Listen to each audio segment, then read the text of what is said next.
साथियों नमस्कार।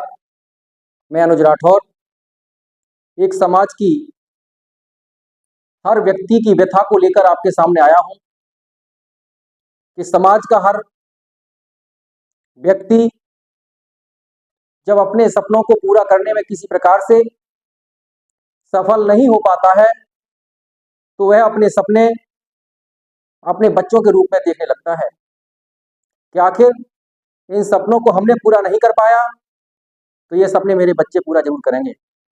ऐसी ही कहानी एक बुजुर्ग माँ बाप की आपको हम सुनाने जा रहे हैं। इस कहानी में आप पाओगे कि आज के समाज में बच्चे माँ बाप के किस प्रकार के सपनों को चूर चूर करते हैं। आओ हम सभी लोग इस कहानी के माध्यम से समझते हैं। तो कहानी का शीर्षक कुछ इस प्रकार है। चार ब्राह्मण होते हैं जो कि गरीब होते हैं। गरीबी के कारण वो शिक्षा ग्रहण नहीं कर पाए, लेकिन उनके मन में यह टीस बनी रही कि हमने शिक्षा ग्रहण नहीं कर पाई, हम शिक्षित नहीं हो पाए। इस बात का उनका मलाल उनके मन में हमेशा बना रहा। जब उनके थोड़े पुत्र बड़े हुए तो उन्होंने ठान लिया कि हम एक टाइम रोटी खाएंगे, दिन रात मेहनत करेंगे, लेकिन अपने बच्चों को शिक्षित जरूर करेंगे। इसी संकल्प के साथ उन चारों ब्राह्मणों ने अपने बच्चों को गुरुकुल भेज दिया पढ़ाई करने के लिए। पढ़ाई करने के लिए गुरुकुल भेज दिया, लेकिन बच्चे वहां कुसंगति में फंस गए और पढ़ाई पे विशेष ध्यान नहीं दिया। विशेष नहीं बल्कि हम ये कहें पढ़ाई पे बिल्कुल ध्यान ही नहीं दिया। पैसे खर्च हो जाते, खत्म हो जाते, तो अपने बुजुर्ग माँ बाप को संदेश भेजते, सूचना भेजते कि पैसा खर्च हो चुका है, लिहाजा भेज दिया जाए।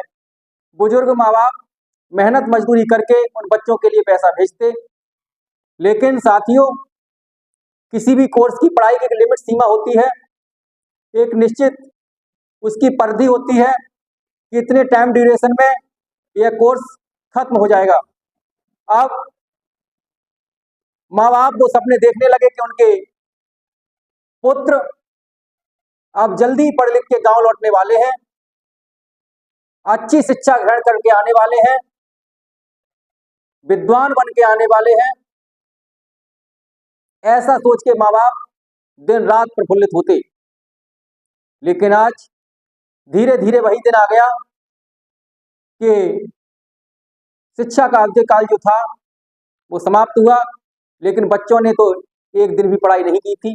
माँ बाप को लगातार सिर्फ दिया तो सिर्फ धोखा, सिर्फ धोखा दिया था माँ बाप को। आज ये बात पूरे समाज में फैल चुकी थी कि उन ब्राह्मण पुत्र जो हैं बड़ा योग्य होके आ रहे हैं। तो गांव वालों ने सोचा कि अब तक तो हम कथा अपने पुरोहित से कराते रहे, लेकिन आज हम इन शिक्षित ब्राह्मणों के द्वारा कथा का आयोजन करेंगे। कथा भी बुक हुई, कथा स्टार्ट हुई। चारों ब्राह्मण पुत्र यज्ञ कराने के लिए बैठे। अब यहां से रोचक तत्व समझें कि किस प्रकार से माँ बाप को धोखा दिया गया। माँ बाप भी बच्चों की प्रथम कथा सुनने के लिए, बच्चों के द्वारा प्रथम कथा सुनने के लिए वहां बैठे, लेकिन बच्चों को तो कुछ आता जाता था ही नहीं, क्योंकि उन्होंने तो सिर्फ पैसा का दुरुपयोग किया था, पैसे को बर्बाद किया था। वह गांव के बच्चे थे, शहर में पढ़ने के बावजूद भी वो गांव के ही रहे। उनके बोलने और चालने में भी कोई किसी प्रकार का सुधार बिल्कुल नहीं आया। तो पहला ब्राह्मण पुत्र कहता है यज्ञ में बैठ के, अरे राम जी का भव, और कहता है ओम स्वाहा, आहुति उसने दिलवा दी। पहले ब्राह्मण पुत्र ने किसी प्रकार से अपने प्राणों की रक्षा की और कहा कि अरे राम जी का भव, ओम स्वाहा करा दिया। दूसरा कहता है कि इसने तो अपने प्राण बचा लिए किसी प्रकार, हम क्या करें।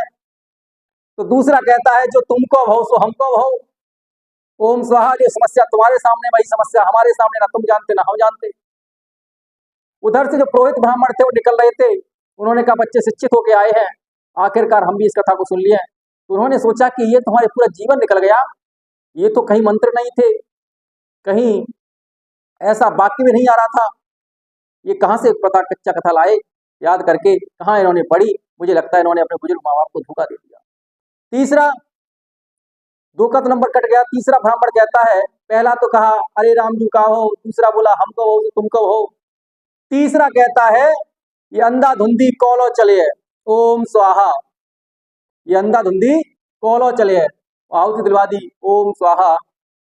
चौथा कहता है जोलो चले तोलो चले ओम स्वाहा।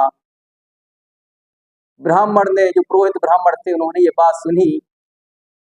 उन्होंने कहा अरे ब्राह्मण, इन्होंने तो अपने बुजुर्ग माँ बाप की हत्या कर दी, उन्हें उनके सपनों को ही चूर नहीं किया, इन्होंने तो उनके विश्वास को भी तोड़ा है। उन्हें बहुत झल्ला के गुस्सा आई और ब्राह्मण पुत्रों के एक एक उन्हें गाल पे थमा दिया। ये गाल पे जब ब्राह्मण पुत्रों के पुरोहित पंडित जी ने जब मारा, तो अब यहाँ पे सिर्फ समझने की बात है। ब्राह्मण पुत्रों से ब्राह्मणों ने पूछा कि बेटा, अपने पुरोहित पंडित जी ने आपके गाल पे क्यों तमाचा मारा?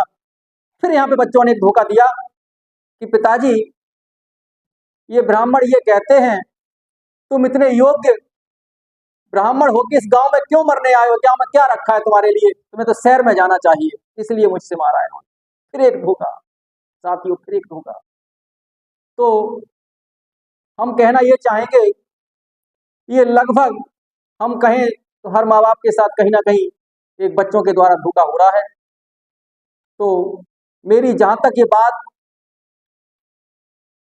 उन बच्चों तक पहुंचे, तो वो इस बात पे मेरी बात का ध्यान दें कि आज जिस प्रकार से आपने अपने माँ बाप को धोखा दिया है, कल भी आप इस दौर से गुजरने वाले हैं, आपके बच्चे भी आपको धोखा देंगे। माँ बाप का क्या दोष होता है कि अपने सपने वो तुम्हारे ऊपर देखने लगते हैं, अपने सपनों को जो पूरा नहीं कर पाए वो सोचते हैं कि तुम्हारे द्वारा उनके सपने पूरा हो जाएं। उनमें क्या सोचना उनका गलत है। अगर आप उनके सपनों को पूरा नहीं कर सकते तो उनके सपनों को भी तोड़ने का आपको कोई अधिकार नहीं है साथियों।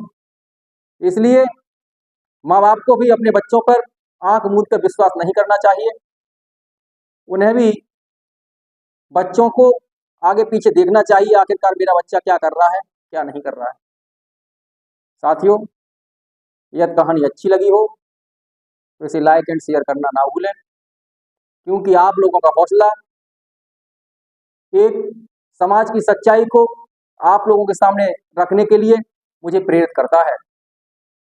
इसी बात के साथ आप लोगों को मेरी तरफ से बहुत बहुत शुभ संध्या, शुभ रात्रि।